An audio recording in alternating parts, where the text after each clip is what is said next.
Salam alaikum tout le monde, j'espère que vous allez bien. Aujourd'hui c'est le 13e jour du Ramadan et on vous invite à passer encore une journée avec nous. Excuse-moi, Avi, Oui, est-ce qu'on pourrait regarder un épisode de Naruto sur ton ordi, s'il te plaît? oui, là nous allons prier dans 30 minutes, donc on a vraiment le temps pour regarder un seul épisode. Ok, ça marche. Merci beaucoup. Super.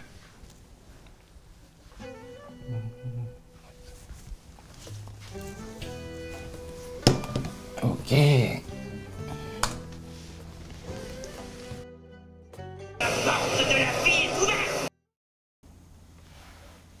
C'est sûr qu'avec l'ouverture des portes, il va gagner le combat. Bon, je vais pas spoiler, mais ouais, on verra ça dans la suite, Inch'Allah. N'empêche, j'avoue, c'est une technique incroyable et tout. C'était quoi les autres potes déjà? Là, il a ouvert la troisième porte, Oui. la porte de la vie. Ok. Après, il y a une quatrième porte, Oui. c'est la porte de la blessure. Je crois qu'il y avait une cinquième porte, Mhm. la rétention, je crois. Ok, c'est ainsi de suite, il y a toutes les portes, ça, ils ont présenté jusqu'à la huitième porte. C'était quoi la huitième? La mort. Terrifiant. Vous savez, c'est un peu marrant, ça me fait penser à un truc en particulier dans notre religion. Ça vous fait penser à quelque chose, vous, ou pas, toutes ces techniques? Non, pas vraiment. Réfléchissez, les portes, ouverture des portes et tout. Ah si, les portes du paradis. Exactement. Bon, c'est pas exactement le même contexte que les portes de Rock Lee, mais c'est vrai, dans notre religion, il y a les portes du paradis, chacune leur spécificité, leurs caractéristiques. Et voilà, vous pouvez m'en citer quelques-unes ou pas si vous connaissez? Je connais la porte des jeûneurs. Oui, exactement. C'est quel numéro là? C'est laquelle? Je sais plus. C'est pas bien grave. De toute façon, on est là pour apprendre, Inch'Allah. Je vous propose dans ce cas alors qu'après la prière, on en parle un peu plus sur le sujet des portes du paradis. On verra tout ce qu'on peut dire là-dessus. Ça vous Ok. va? Ça marche. Ça marche. Super. On deviendra tous des spécialistes de portes aujourd'hui, Inch'Allah. Plongez au cœur de la spiritualité pendant ce mois béni du Ramadan. 4 groupes, de Belgique et de France, une expérience inoubliable. Entre lecture coranique, assises spirituelles et jeux, suivez les aventures intenses de ces Shakirdes francophones. Bienvenue dans cette série unique en son genre, où la foi s'entrelace avec la transcendance. C'est l'heure de la connexion divine, c'est l'heure de la retraite spirituelle, c'est l'heure de mon Ramadan 2024.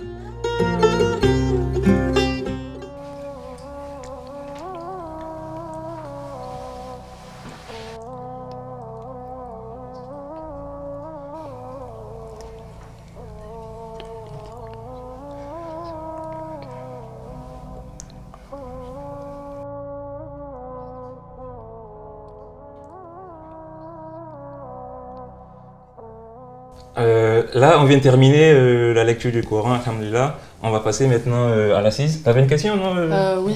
Avi, tu nous avais dit que tu allais parler des portes du paradis car j'ai envie de savoir à laquelle je corresponds. Ok, bah, c'est bien. Avant déjà de commencer, on va éclaircir un petit point. Est-ce que tu peux nous lire ce hadith, s'il te plaît? Ok. Ok. D'après Abu Huraira, le prophète sallallahu alayhi wa sallam a dit: celui qui dépense 2 choses dans le sentier d'Allah sera appelé par les portes du paradis. Ô serviteur d'Allah, ceci est bien. Celui qui fait partie des gens de la prière sera appelé par la porte de la prière. Celui qui fait partie des gens du djihad sera appelé par la porte du djihad. Celui qui fait partie des gens du jeûne sera appelé par la porte Ar-Rayyan. Et celui qui faisait partie des gens de l'aumône sera appelé par la porte de l'aumône. Abu Bakr a dit: par mon père et ma mère, ô messager d'Allah, il n'y a aucun mal pour celui qui est appelé par ces portes. Mais y a-t-il des gens qui seront appelés par toutes les portes? Le prophète sallallahu alayhi wa sallam a dit: oui, et j'espère que tu feras partie d'eux. Merci pour cette lecture. En fait, dans le hadith, déjà, on peut voir qu'il y a certaines portes qui sont mentionnées, pas toutes. Il y a déjà un début. Donc, dans la suite, on parlera en détail de toutes les portes. Mais là, on va essayer de commenter déjà les portes qui ont été mentionnées. Combien de portes ont été mentionnées, à ce que je sache? 4 portes. Ok, super. La première, c'était laquelle? C'était la porte de la prière. Exactement. Mais avant la mention de cette première porte, le hadith mentionne que celui qui dépense 2 choses dans le sentier d'Allah il sera appelé par les portes du paradis. Donc en fait, la première précision qu'on peut faire là, c'est que quand le hadith dit mentionner deux choses, dépenser deux choses dans le sentier d'Allah, c'est pour dire deux choses de même nature. Par exemple, donner 2 dates en aumône, donner 2 euros ou dépenser, je sais pas, donner 2 courants à 2 personnes par exemple. Donc dépenser 2 choses dans le sentier d'Allah, c'est suffisant pour être appelé par les portes du paradis. C'est génial, non? Oui. Ensuite, il y a la mention de la première porte, qui est la porte de la prière, comme tu l'as bien dit là. Pour être appelé par les... Si on veut être appelé par la porte de la prière, il faut qu'on soit bien sûr des gens de la prière. Il faut qu'on soit des gens qui réalisent notre prière à temps, en temps et en heure, avec la plus grande des concentrations, avec la plus grande des sincérités. Bon, ici, on ne va pas parler des mérites de la prière et tout, non. Il y a déjà pas mal de vidéos sur notre chaîne qui traitent du sujet. Là, ce que je veux dire en fait, le point sur lequel je veux appuyer, c'est que si on veut espérer être appelé par la porte de la prière, il faut qu'on exécute une prière exemplaire, qu'on l'exécute à temps et qu'on la fasse avec vraiment toute la concentration possible. C'est peut-être pas nos prières qu'on fait à la va-vite en pensant à tout ce qu'on va faire après, au jeu qu'on va jouer et tout ça, non. Il faut qu'on se concentre fermement dans la prière et qu'on le fasse pour Allah SWT, sincèrement. Okay. Ah oui, j'ai entendu parler de la prière hypocrite. Je sais pas de quoi ça parle. Tu peux m'éclaircir s'il te plaît? La prière de l'hypocrite, ouais. Quelqu'un a bien entendu parler de ça ici ou pas? Oui, de ce que je sais, c'est de négliger une prière et de le faire avant quelques instants de la prochaine prière. Ouais, en quelque sorte, c'est ça. En fait, la prière de l'hypocrite, c'est une prière qu'on doit éviter à tout prix, qu'on doit bannir dans notre pratique religieuse, dans notre prière. En fait, ça, comme il a dit, ça consiste en fait, par exemple, au lieu de prier la prière de Asr, à temps, la prière de l'après-midi, on la retarde, on fait ce qu'on veut, on joue, on fait ce qu'on veut. Et c'est lorsque la prière du Maghrib approche qu'on se dit « Ah ouais, c'est bientôt l'heure, je vais prier rapidement. » Et puis cette prière-là, on la bâcle, on la fait rapidement parce que la fin de la prière arrive. Et du coup, on n'est pas concentré.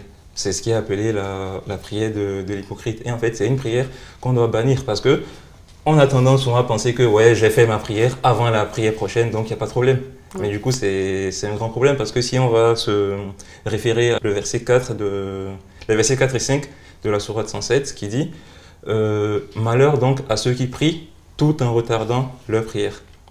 Ouais, donc en fait, c'est aussi un acte détestable de retarder sa prière, même si on a tendance à penser que tant que je prie avant la prochaine prière, c'est pas un problème, non.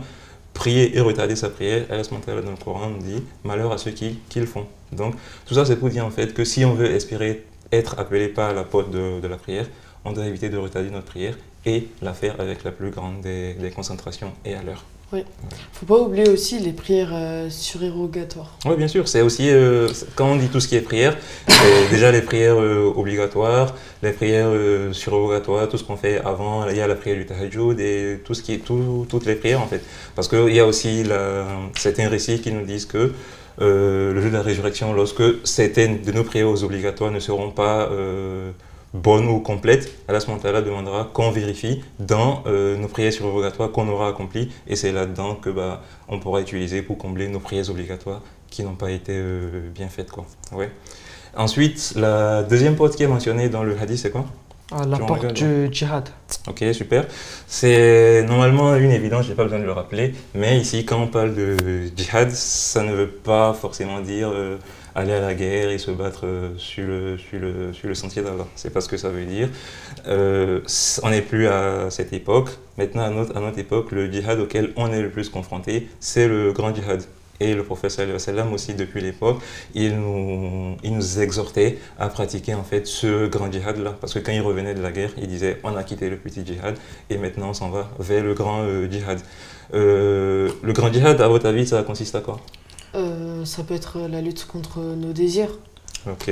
Ça peut être la lutte contre le moi charnel ou encore le nafs. Exactement. En fait, ceux qui entreront pas à cette porte, la porte du djihad, c'est ceux qui auront réussi dans cette vie à dominer leurs désirs, à dominer leurs plaisirs, à contrôler leur mois charnel, comme tu l'as dit. Ce sont eux qui seront appelés à entrer par cette porte-là. Et c'est quelque chose qui demande beaucoup de discipline. C'est pas facile aujourd'hui. Donc, qui demande beaucoup d'efforts, beaucoup de discipline. Et qu'Allah la facilite et qu'Allah nous guide pour qu'on puisse dominer notre nafs, Inch'Allah. La troisième porte qui a été mentionnée dans le hadith, c'est Ar-Rayyan, la porte déjeuneur. Au début, Ali t'en parlait. En fait, c'est la porte qui a été réservée aux personnes qui auraient beaucoup jeûné dans leur vie. Ouais. Et en arabe, Ar-Rayyan, ça veut dire en fait le contraire d'une personne assoiffée. Ouais, en gros, ces personnes-là, ils auront beaucoup jeûné dans leur vie, ils se sont privés de nourriture et d'eau. Donc, en fait, c'est normal que leur récompense, ce soit un truc qui les satisfasse, un truc qui les fait plaisir. Et vu qu'ils se sont privés d'eau dans leur vie d'ici-bas, Allah ne les récompensera pas un truc qui les fera beaucoup plus plaisir. Donc, pour espérer aussi être appelé par cette porte, qu'est-ce qu'il faut faire? Il faut beaucoup jeûner. Pas que le jeûne du Ramadan, ce qu'on est en train de faire déjà, c'est tout ce qui est comme jeûne surérogatoire aussi, comme on parlait des prières surérogatoires, les jeûnes de lundi, jeudi, les jeûnes des jours blancs, les 3 jours blancs dans chaque mois, ou tous les jeûnes qui sont éparpillés dans l'année. La dernière porte mentionnée dans le hadith, c'est quoi? C'est la porte de l'aumône. Il faut faire beaucoup d'aumônes, beaucoup de dons pour espérer être appelé par cette porte. Et quand on se réfère aussi au début, le fait de donner deux choses de même nature dans le chemin d'Allah pour être appelé par les portes du paradis, principalement par la porte de l'aumône. Est-ce qu'une personne qui donne beaucoup plus d'aumônes Oui. à une personne ou à une multitude de personnes, Oui.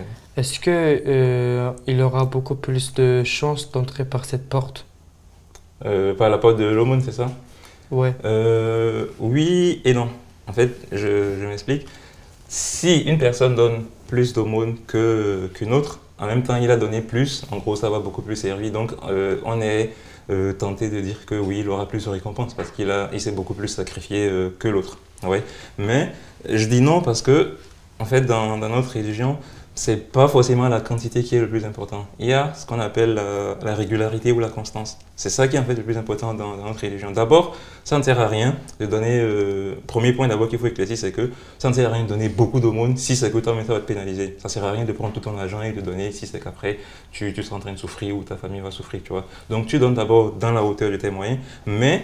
Le plus important en fait c'est la régularité, comme je dis, c'est qu'il faut le faire régulièrement. Il faut se fixer, il faut soit faire un programme en disant, je sais pas moi, je donne 10 € chaque mois, n'importe quoi. Tant que c'est dans votre mesure, vous êtes régulier dans ce que vous faites, c'est la meilleure des actions qui est aimée par Allah subhanahu wa ta'ala, c'est la régularité, donner régulièrement. Ouais. On passe maintenant à la question d'Abou Bakr qui demandait au prophète sallam si c'était possible qu'une personne entre par toutes les portes du paradis. Et le prophète lui a répondu que oui, et il espérait que lui aussi il en fasse partie. Dans ce cas, Abbé, est-ce que c'est compliqué de rentrer dans toutes les portes du paradis parce que c'est un haut rang quand même? Ouais, t'as raison. Donc, est-ce que c'est difficile d'être parmi ceux qui entreront par toutes les portes du paradis? Pour répondre en fait à la question, pour entrer par toutes les portes du paradis, il faut faire toutes les actions qui permettent d'entrer par chacune des portes. Et comme ça, on est sûr d'être appelé par toutes ces portes-là. Mais, par exemple, on a vu la porte de la prière, donc c'est qu'il faut prier, la porte de l'aumône, il faut faire l'aumône, et ainsi de suite. Mais vu de cet œil-là, en fait, on peut se dire que c'est compliqué d'être appelé par toutes les portes simultanément, parce qu'il faut faire chacun des actes qu'il faut. Et on a vu, par exemple, pour le djihad, c'est quelque chose qui est très compliqué aujourd'hui. La lutte contre le moi charnel, c'est pas quelque chose de facile, c'est permanent, c'est tous les jours, et donc c'est compliqué. Donc, vu de cet œil-là, on peut se dire que c'est compliqué d'être appelé par toutes les portes du paradis. Mais on verra à travers certains récits que c'est pas si compliqué que ça, et Inch'Allah, on essaiera de voir ce qu'il en est. Mais avant de continuer, on va lister toutes les portes dans l'ordre. Ici, on en a parlé de 4 déjà. La première, c'était Bab al-Salah, la porte de la prière, qu'on a déjà mentionné, on a déjà donné tous les détails. Ensuite, il y a Bab al-Sadaka, c'est la porte de l'aumône, qui elle aussi a déjà été mentionnée. Ensuite, il y a la troisième porte, Bab al-Jihad, c'est le combat dans le sentier d'Allah, la porte du djihad. La quatrième porte, qui elle est la porte du jeûne, Ar-Rayyan, ça aussi on a déjà dit tout ce qu'il y a à dire là-dessus. La cinquième porte, qui elle n'a pas encore été mentionnée, c'est la porte de ces Bab al-Ayman, c'est ceux qui savent contenir leur rage, ceux qui savent contenir leur colère. Ouais. En fait, c'est un point très important aussi dans notre religion, savoir se maîtriser ses émotions. Oui. Notre prophète sallallahu alayhi wa sallam, il nous a enseigné dans ses écrits que la personne forte, enfin le fort, c'est pas... en fait, le fort, c'est c'est celui qui arrive à contenir sa colère, celui qui arrive à contenir sa rage et tout. En fait, ce qu'on essaie de dire, enfin, ce que j'essaie de vous dire, c'est que c'est pas qu'il ne faut pas se mettre en colère, on est des humains et à tout moment, c'est des choses qui peuvent arriver. Mais le plus important, en fait, c'est de nous contrôler pendant ces moments de colère-là pour éviter de poser des actes, en fait, qu'on pourra regretter plus tard ou des actes auxquels on n'a pas envie de voir, quoi. Ouais. Donc, cette lutte-là de la gestion de la colère, c'est une lutte permanente aussi qu'on doit mener et avec la miséricorde d'Allah subhanahu wa ta'ala, on pourra être appelé aussi par cette porte de la gestion de la colère, Bab al-Ayman. Ensuite, la 6e porte, c'est quoi? C'est Bab al-Tawbah, c'est la porte du repentir. La porte du repentir, c'est aussi une porte aussi importante que les autres. En fait, le repentir, déjà, c'est quelque chose de très très important dans notre religion. Qu'est-ce que notre prophète nous a enseigné? C'est que tous les fils d'Adam sont des pécheurs. Et les meilleurs d'entre eux sont ceux qui se repentissent et qui ne désespèrent jamais de la miséricorde d'Allah subhanahu wa ta'ala. Ouais. Du coup, pour les personnes qui sont suffisamment éloignées du péché, oui. Ça veut dire qu'ils n'ont pas besoin de se repentir. Pas vraiment en fait, parce que je l'ai mentionné tout à l'heure, n'oublions pas, tous les fils d'Adam sont des pécheurs et les meilleurs d'entre eux sont ceux qui se repentissent. Et même si on est dans l'éventualité où la personne ne commet pas de péché, la personne doit quand même se repentir, parce qu'on prend exemple sur notre prophète sallallahu alayhi wa sallam qui lui était exempt de tout péché, mais quand même se repentait plus de 70 fois tous les jours. Et il le faisait constamment. Donc nous aussi, on doit le faire en fait constamment. Il me semble que Hoja Effendi explique cet épisode du prophète sallallahu alayhi wa sallam, qu'il se rapprochait continuellement d'Allah et se repentait en disant... Oui, en fait, ce que Hoja Effendi disait, c'est que le prophète, il n'avait pas de péché et chaque jour, en fait, il s'élevait spirituellement. Tu vois, donc, en fait, il se repentait en fait en disant à Allah subhanahu wa ta'ala de faire en sorte en fait qu'il ne retombe pas au degré où il était avant. Donc en gros, même si on ne fait pas de péché et qu'on continue dans le chemin d'Allah, c'est qu'on évolue, on passe à un rang élevé, on doit demander à Allah subhanahu wa ta'ala de nous faciliter, qu'on ne retombe pas au rang où on était avant, même si c'était un bon rang. On veut toujours le meilleur, tu vois, on veut toujours plus. Ouais. Donc c'est ce qu'il essaie de nous dire et c'est un point de vue très intéressant. Ça veut dire en fait qu'on doit tous se repentir, qu'on fasse des péchés ou pas. Donc maintenant on va passer à la 7e porte qui est Bab al-Zikr, c'est la porte de l'invocation. Toujours invoquer les beaux noms d'Allah subhanahu wa ta'ala. C'est cette porte-là qui sera en fait la récompense pour nous. Toujours faire le zikr, peu importe où on est, ça coûte rien. Même quand on est dans les transports en marche, toujours invoquer le nom d'Allah subhanahu wa ta'ala. Ah, mais c'est pour ça qu'on nous les apprenait durant notre enfance. Je ne m'en rappelle pas trop, mais je vais essayer de me rafraîchir la mémoire. Alhamdulillah, tant mieux. J'espère pour toi que tu vas rapidement mémoriser tous les noms d'Allah subhanahu wa ta'ala et pouvoir les évoquer à chaque fois, Inch'Allah, et être appelé par la porte du zikr. Okay? Donc on passe à la 8e porte, c'est quoi? C'est la porte du Hajj. C'est ça, il n'y a pas grand chose à dire. Donc il faut, lorsqu'on a les moyens et lorsqu'on a la capacité physique de faire le pèlerinage à la Mecque et espérer avec la miséricorde d'Allah, être appelé par la porte du paradis. Donc là, on a vu toutes les portes, les 8 portes du paradis, et donc tout ce qu'il faut faire pour accéder à chacune de ces portes. Est-ce que ça vous paraît difficile, compliqué? Un peu quand même. Le djihad contre le nafs, c'est encore plus compliqué, puisque on doit prendre soin de notre colère, etc. Oui, c'est vrai qu'on avait mentionné le fait qu'en fait c'était compliqué de gérer tout ce qui est nafs, colère et tout. C'est pas la même chose comparé à toutes les autres actions où faire la prière, c'est compliqué aussi, mais au moins là c'est pas un truc dans lequel on lutte intérieurement quoi. Ouais.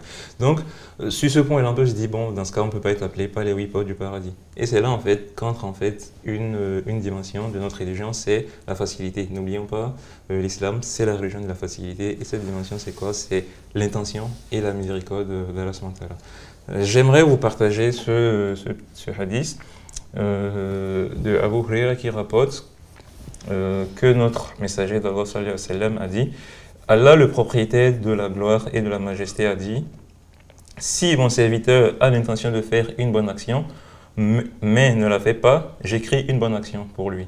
Mais s'il fait cela, j'écrirai la bonté ou la récompense de 10 à 700 fois. Si mon serviteur a l'intention de faire un mal, mais ne la fait pas, je ne l'écrirai pas comme un péché. Mais s'il fait cela, je ne lui écrirai qu'un seul péché. Ce qu'on doit faire, c'est de prendre la ferme intention afin de pouvoir continuer les actions. Exactement. Ces actions qu'on vient de parler et de pouvoir parvenir. Exactement. En fait, la mention du hadith, en fait, c'est pour vous dire que le plus important, c'est de prendre la ferme intention de le faire.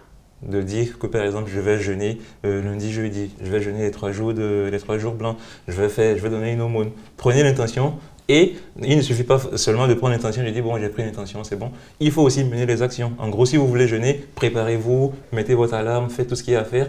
Et si malgré tout ça, vous n'arrivez pas à le faire, et ben dans ce cas, la miséricorde d'Allah subhanahu wa ta'ala vous accordera cette bonne action-là, même si vous ne l'avez pas fait. Et c'est ainsi en fait qu'on peut se voir que c'est beaucoup plus facile en fait d'accéder à toutes les portes de par notre bonne intention et par toutes les actions qu'on mène sur ce chemin-là. Ensuite, il y a un autre hadith qui, en termes de facilité encore, nous ouvre la voie directement vers les 8 portes. Donc je vais le lire rapidement.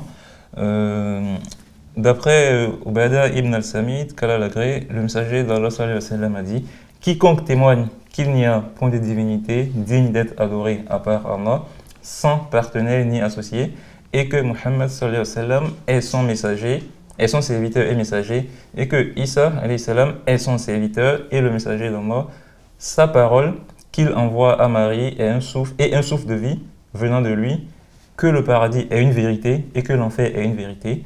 Allah le fera entrer au paradis par la porte qu'il choisira parmi les 8 portes par laquelle il est possible d'y entrer. Oui, c'est encore plus simple. Dans ce cas-là, il faut juste croire en Allah subhanahu wa ta'ala, au prophète, Muhammad sallallahu alayhi wa sallam, Isa alayhi salam, le source de vie qu'il a donné à Marie, et ainsi de suite. Oui, croire en tout ça, et c'est fini. De plus, les conditions font déjà partie des piliers de la foi. Donc, on pourrait rentrer facilement dans les 8 portes du paradis. Oui, c'est vrai. En fait, il y a aussi plein d'autres hadiths, comme tu l'as dit. C'est la plupart de ces conditions, c'est déjà dans les piliers de la foi, croire au prophète, et ainsi de suite. Donc, en fait, c'est pour nous dire que les 8 portes du paradis sont accessibles en fait à tout musulman qui exerce au moins un minimum sa religion, quoi. Ouais. Donc, j'aimerais aussi terminer l'assise par un verset qui constitue en même temps notre verset du jour, qu'on lira également. Le verset, c'est le verset 23 de la sourate Ra'd. Les jardins d'Éden où ils entreront, ainsi que tous ceux de leurs ascendants, conjoints et descendants, qui ont été justes. De chaque porte, les anges entreront auprès d'eux.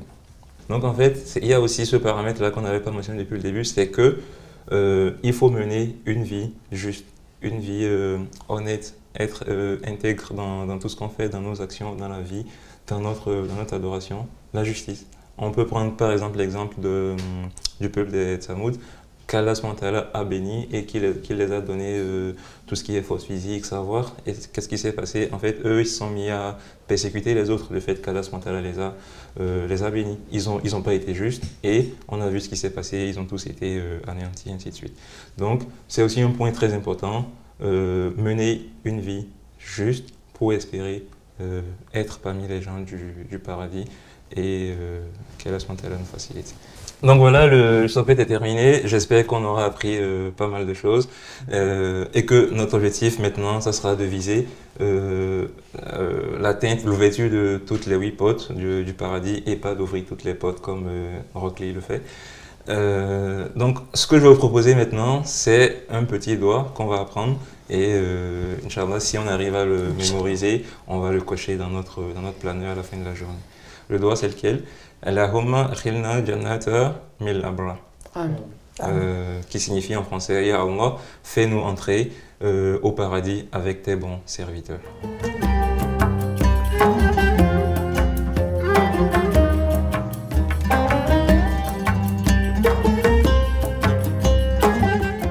Nouvelle activité du jour, cette fois-ci ce sera un The Voice qui sera organisé. On aura des participants qui viendront nous lire certaines sourates du Coran et on verra ceux qu'on choisit dans notre équipe. Bonjour, je m'appelle Ali, je viens de Paris et je vais vous réciter la sourate Inshira. Bismillahirrahmanirrahim. Alam nashrah laka sadrak wa wada'na anka wizrak الذي أنقض ظهرك ورفعنا لك ذكرك فإن مع العسر يسرا إن مع العسر يسرا فإذا فرغت فانصب وإلى ربك فارغب. Mashallah, il y a un bon potentiel à travailler. Je le prends dans mon équipe, Inch'Allah. Merci. Ok, deuxième participant, on lui laisse la parole. Bonjour, je m'appelle Ilyes. Je vous réciterai la sourate de Maun. Bismillahirrahmanirrahim. رأيت الذي يكذب بالدين فذلك الذي يدعو اليتيم ولا يخط ولا طعام المسكين كويل للمصلين الذين هم عن صلاتهم ساهون الذين هم يراءون ويمنعون الماعون. C'est bien, c'est bien. Comme le premier aussi, il y a un potentiel à travailler et je le prends aussi dans mon équipe, Inch'Allah. Ok? Parfait. Je t'en prie. Du coup, le troisième et dernier participant peut s'avancer. Bonjour, je m'appelle Ismaël, je viens de Toulouse.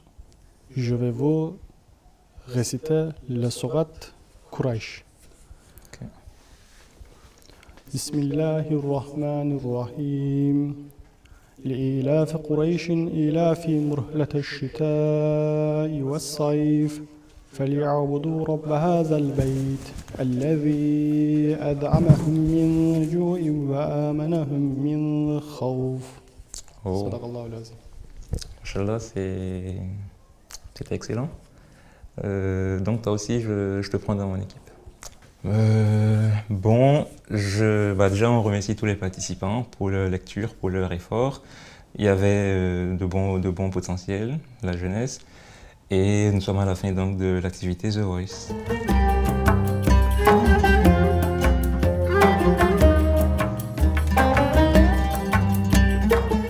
Bon, là la journée est terminée, on passe à la dernière activité de la journée, ça s'est très bien passé.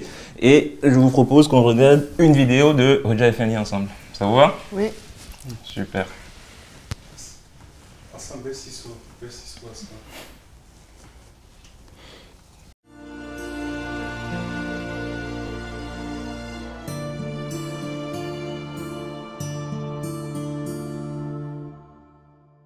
Kur'an-ı Kerim Selefi Salihine bakılınca onlar öyle Ramazan-ı Şerif'e münhasır değildi. Gördüğünüz gibi esasen Kütüb-i Fıkhiye'de de ifade ediliyor bu mesele. 3 günde bir Kur'an-ı Kerim hatmetme meselesi var. Her gün hatmetme meselesi var. Her gün hatmetme epey yani onun için 15 saat ayırmanız lazım yani. Keşke manasını bilerek okusa. Cenab-ı Hak'tan bize gelmiş bir mesaj, ilahi mesaj yani. Ne diyor Allah, benden ne istiyor? Efendimiz sallallahu aleyhi ve selleme inmiş gibi değil de, evet ona inmiş. Ama aynı zamanda bana da inmiş gibi o mülahaza ile okuma biraz manayı bilmeye vabeste.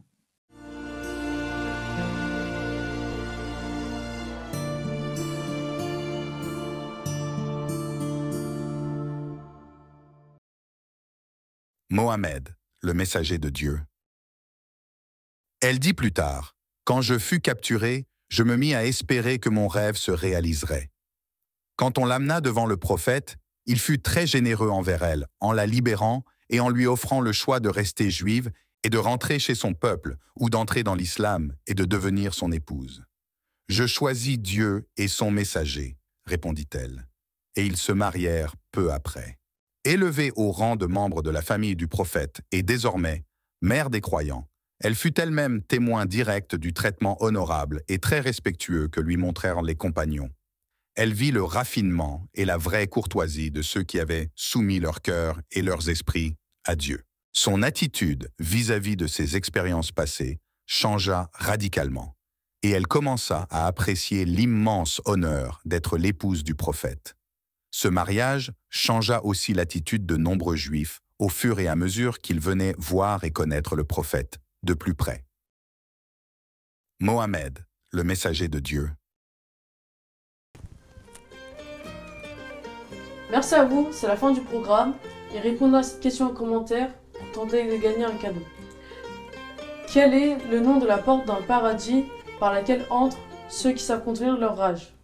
Si vous avez aimé cette vidéo, n'hésitez pas à liker, à partager et à demain pour une nouvelle vidéo.